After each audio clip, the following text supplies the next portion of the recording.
here we go, we are on the draw because our opponent has won the die roll. And even though we don't have a swamp, I kind of like this hand. Being able to cast this on turn 3 is huge. And we already have Nemesis of Mortals as a nice late game option. So don't think that we mulligan a hand like this. It looks like our opponent is on Forests as well. Lightning Strike definitely not a bad card to have here. I would still like to curve out with Voyaging Satyr and Perforous Emissary. So yeah, I don't think that we can afford to Lightning Strike an opponent's Voyaging Satyr.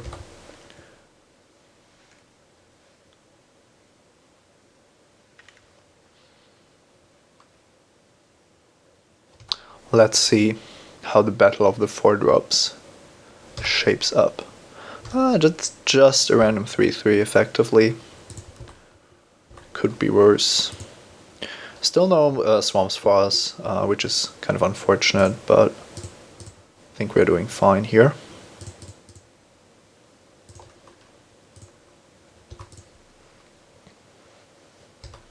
Now the good thing is Nemesis of Mortals is going to be cheaper for each creature in our graveyard, so we aren't actually worried about trading those two,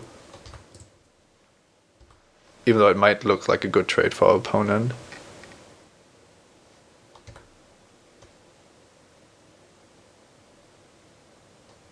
Okay, now this is another topic altogether. Once our opponent targets this thing, he gets to put 3+1/+1 corners on it, so it becomes a huge threat. Now if we play the Nemesis and our opponent puts something on there, we are kind of in trouble. I like Baleful Eidolon to block it, but we're lacking the swamp to do so. Now this is somewhat difficult.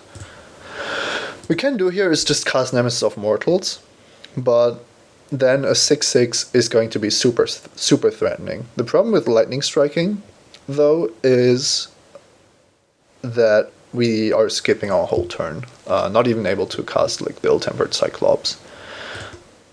I think that the Battlemaster is too dangerous to have it stick around, so I'm going to kill that. And I also don't want to risk running into a combat trick when blocking with a Satyr, so I'm happy to trade 1 for 1 here. And that's because hopefully our Nemesis of Mortals is going to be good enough, or we draw a swamp, enabling the remaining cards. And by swamp I mean one of the 7 swamps, or the 2 auras, or Traveler's Amulet.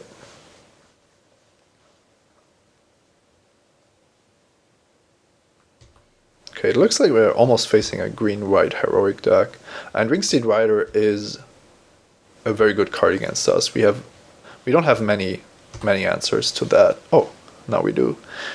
So once again we are looking at a pretty tough decision here. If we Magma Jet now and our opponent has a trick to save the Wingsteed Rider, it's really unfortunate. If we play something now, then we won't be able to respond to something targeting the Wingsteed Rider. The problem with saying go, however, is that our opponent is just able to attack us for 2 and do whatever he wants, and then we won't be able to Magma Jet the Flyer anymore. I'm gonna say go because I have a feeling that our opponent might either tap out or try to put something like a Bestow card or something similar on his Wingsteed Rider, because it's much better to do that than to just attack for 2. Yeah, and this is what happened.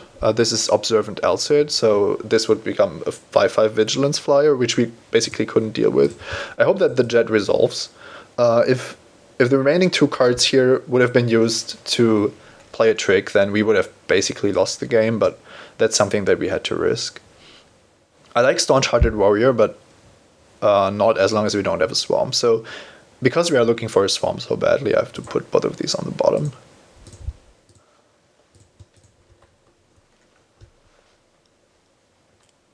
This was a great Magma Jet, and our opponent was maybe a bit too greedy. Well, I can understand why you would do it that way, to be fair.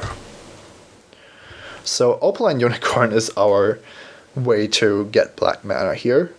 The only question is if it's not just better to play a 5/5 first. This is costing 5. Yeah, this is an insane card, I have to say. So Opaline Unicorn gives us 6 mana next turn, and one of them is black, which isn't bad, but I like the Nemesis more. I think we can wait on the Unicorn. Especially because we can still draw into the swamp naturally.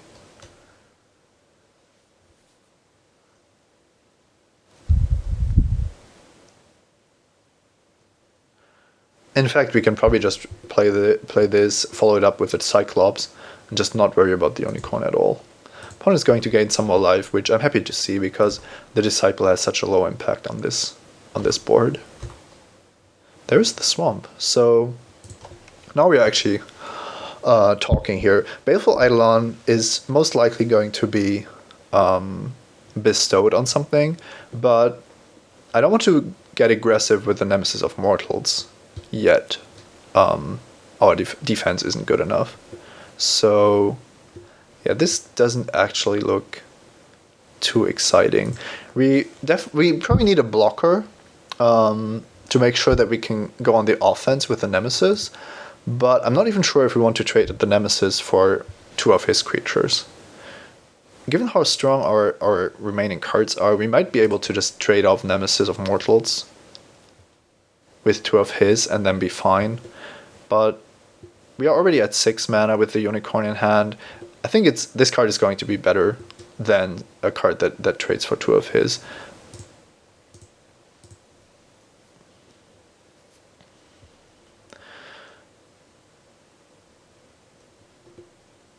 The question is if we ever want to bestow something onto the Emissary or if we just run it out here. Now, I think we are going to bestow. I think that isn't unlikely. Probably didn't have to use the Cetra then, but that's fine. I'm going to keep the Eidolon around. I want to put this on one of my creatures, maybe even the Ill-Tempered Cyclops, because it's going to be really tough to kill once it has Death Touch and Trample. And now every turn that nothing happens, I'm just threatening to make my creatures huge, and that's going to make it very difficult for our opponent. Could attack with a Cyclops, and maybe we would face a triple block, which would still allow us to trade for 2 of our opponent's creatures. And it puts a creature into our graveyard, which makes Nemesis of Mortals a lot more threatening. Yeah, I think I like this attack. At worst, our opponent has a Divine Verdict.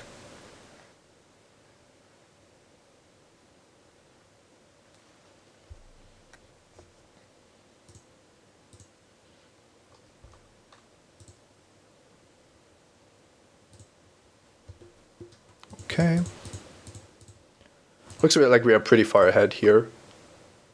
Especially if there's no trick in our opponent's hand.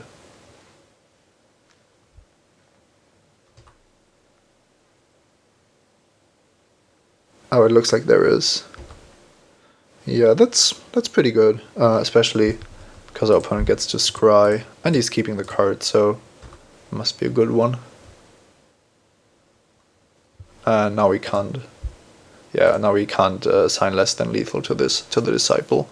So that wasn't the best trade, but still reasonable.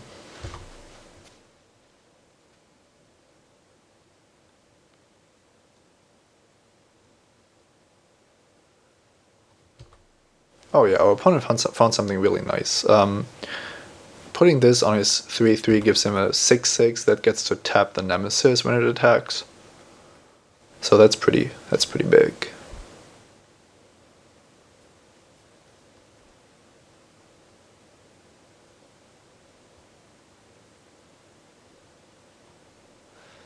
And in this case,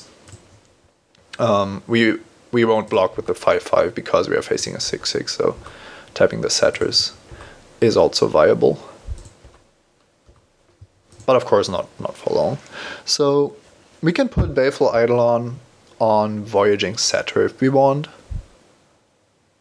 but it's questionable if that actually gets us very far.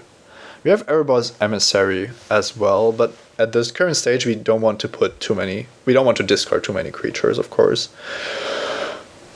Maybe making the Satyr into a 4/5 is good, because then a single creature is threatening to kill the Disciple. Yeah, I kind of like that.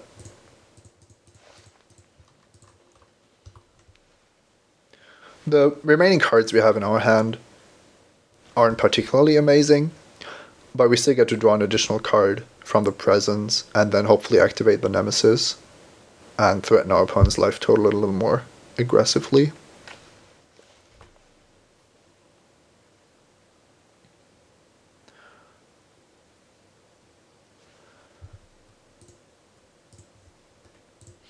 Yeah, we still can't really block here.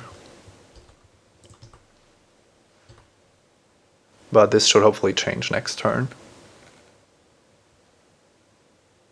It's possible that we should have played this more aggressively.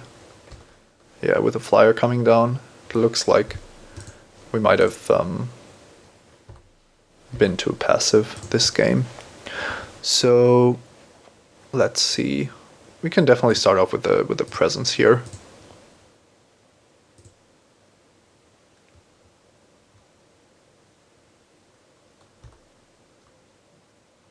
Hopefully we can find a removal spell for the Griffin.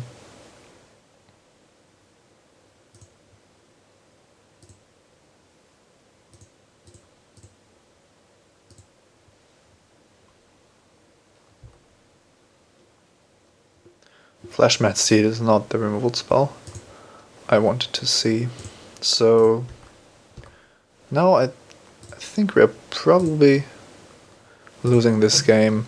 If the Disciple attacks and the Satyr gets in there as well, well, we are dead in 2 swings anyway. We need to find a solution for the Griffin, so there is no need to be more conservative. We can just see where this leads.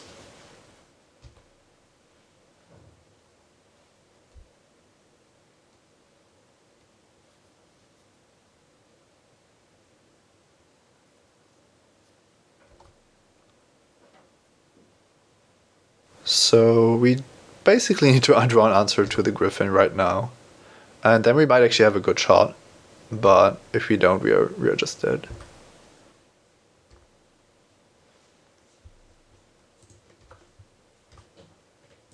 Okay, another Death Touch creature isn't going to cut it. So... and I don't think we are threatening lethal here. Yeah, this isn't going to be enough, sadly.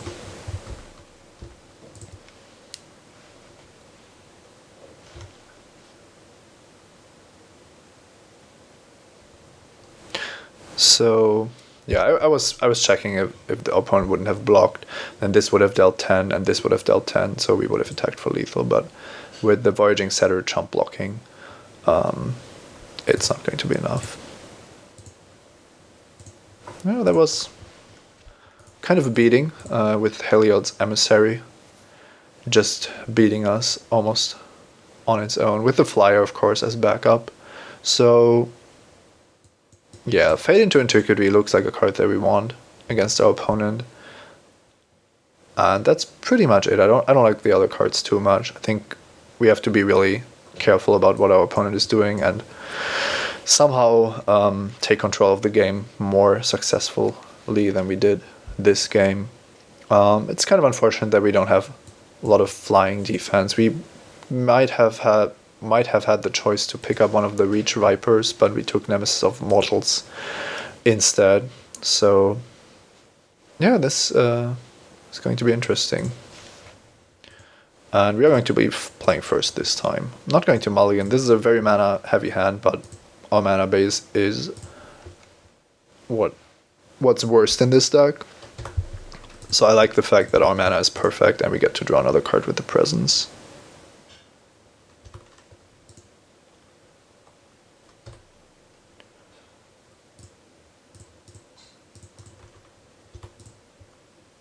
Oh, that's nice. We have some nice 5-drop removal spells and a scry effect, so we definitely won't be dying early on.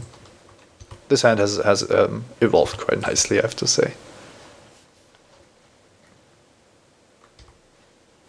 Nothing from our opponent, so we can get in there with the Unicorn, which is threatening to make ill-tempered Cyclops large next turn, so very nice to have this common on the splash.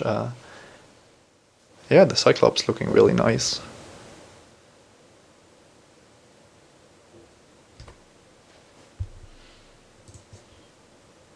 I'm just gonna monstrous it up.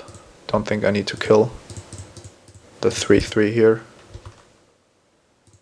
Of course I could have waited for him to block, but he wasn't going to block, so.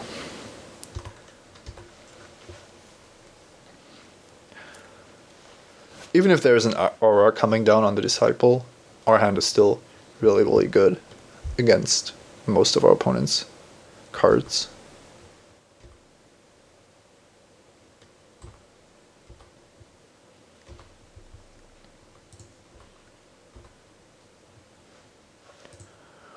Let's see, we have 7 mana, so what we can do is Rage and Magma Jet, or, well, if we keep open the Unicorn, we can still Magma Jet. I think it's better to just get in there for 1 damage.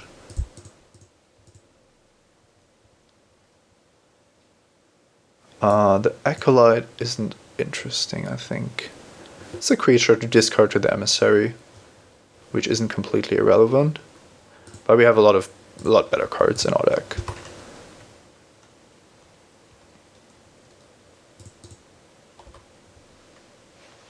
It's possible that we would have attacked for lethal if we draw a creature and bestow the Cyclops, but even if we spend a turn with the Lash and Magma Jet, I think we are also winning very easily, and that's kind of lethal as well. Because of Trample, if this gets blocked and we Lash of the Whip the blocker, then we still have a 2 damage effect left. Oh wow. Attackers you control have Death Touch, and then it does different things. So this puts a counter on a creature, or deals 2 damage to a creature with flying, which isn't relevant, gains our opponent 3 life, or it puts cards in graveyards on the bottom. Yeah, this should be game then, I think. There might be a protection spell coming from our opponent. It's not clear what he has here. I think we want to be able to Lash of the Whip and Magma Jet. The bow doesn't look like it's going to kill us out of the open.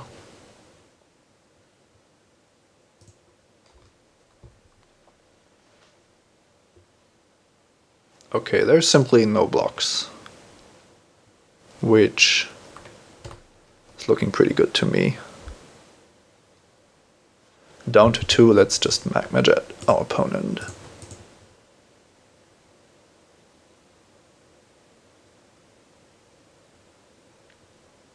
Okay, so Bow of Nylea, definitely a great card. We did board in Fade into Antiquity already, and I think that's pretty much it. We do have Wild Celebrants, which isn't great because it's double red. The question is if we want to want to have it anyway, because the bow is a very threatening card for us to face. So yeah, I'm really not a big fan of the Celebrants, but I could see us losing to the bow very, very easily. So might be possible that a card like Karametra's Acolyte is just not what we want in this matchup. Once we've reached 4 mana, then we are kind of on the way already. Flash Mad Steed isn't the most amazing creature either, but it's better for curve purposes. Let's just take out the Steed and put in the Celebrants. Hopefully our mana works out. We are going to be on the draw and we have quite a lot of mana acceleration, so hopefully this works.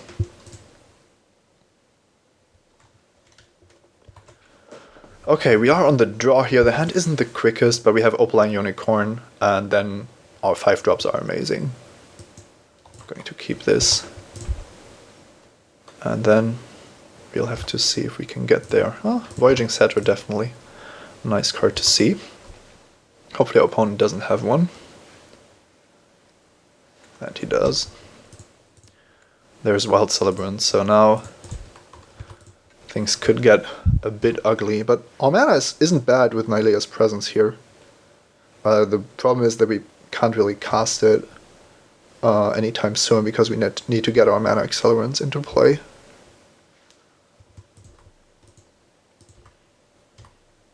Oh, that's a great draw. Now, that gives us a bit of breathing room. But of course we still need the unicorn in play here.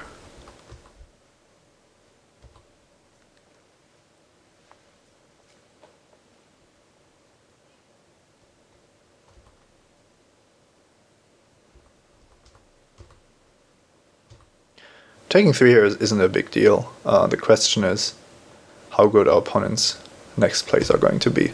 Wingsteed Rider is very good already.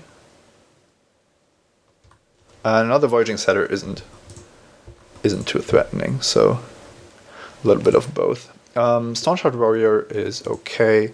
We could keep open Lash of the Whip and then Lash the Wingsteed Rider just to get this off our chest. Kind of like dropping Keepsake Gorgon though. This is going to make sure that we have a nice creature to kill the Wingsteed Rider with, and it keeps the Disciple at bay. We are opening ourselves up to a bestow creature on Wingsteed Rider, but even then we can still find the mana to activate Keepsake Gorgon. So I think that's what we have to do.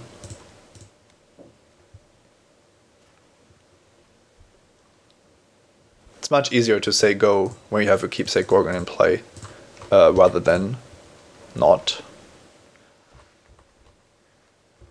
Because with the board as it is, our opponent could just keep attacking us, and we wouldn't really be achieving much on this board. So let's see. Hopefully it's not Heliod's Disciple or Heliod's Emissary. We probably couldn't beat that.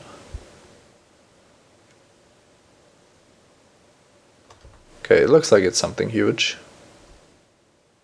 Yeah, probably a 7-drop. So our opponent curving out very nicely here.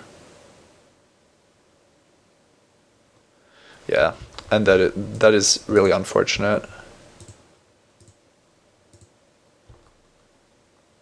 Because it means taking 9.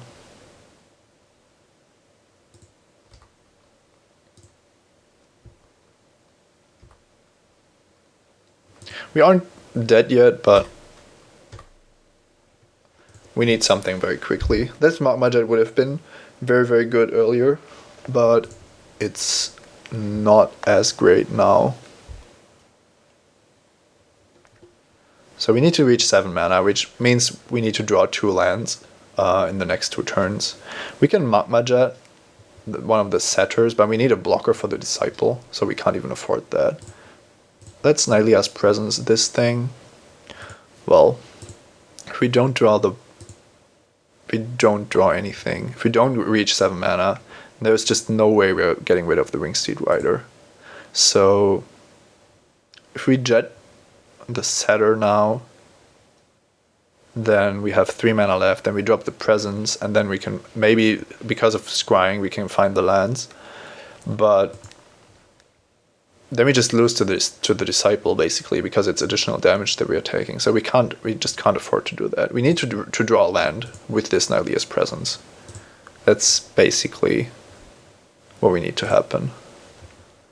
And even then, yeah, I think we are just losing, because we have to put our put one of our mana accelerants in front of the Disciple, which is kind of losing us the game also. And if we tap out to play something here, like the Staunch-Hearted Warrior, then an attack with everything is just going to leave us dead immediately. This is really unfortunate.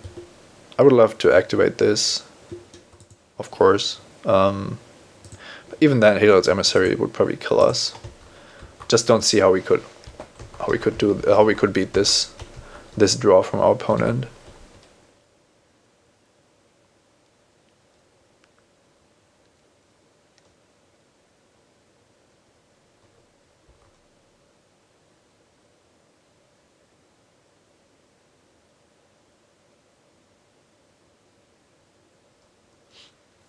Yeah, this gets tapped. We only have 4 mana, so we can't Lash of the Whip. Like I said, I don't think we are winning this, but I also don't think there is much we could have done. Okay, yeah, this definitely ends it.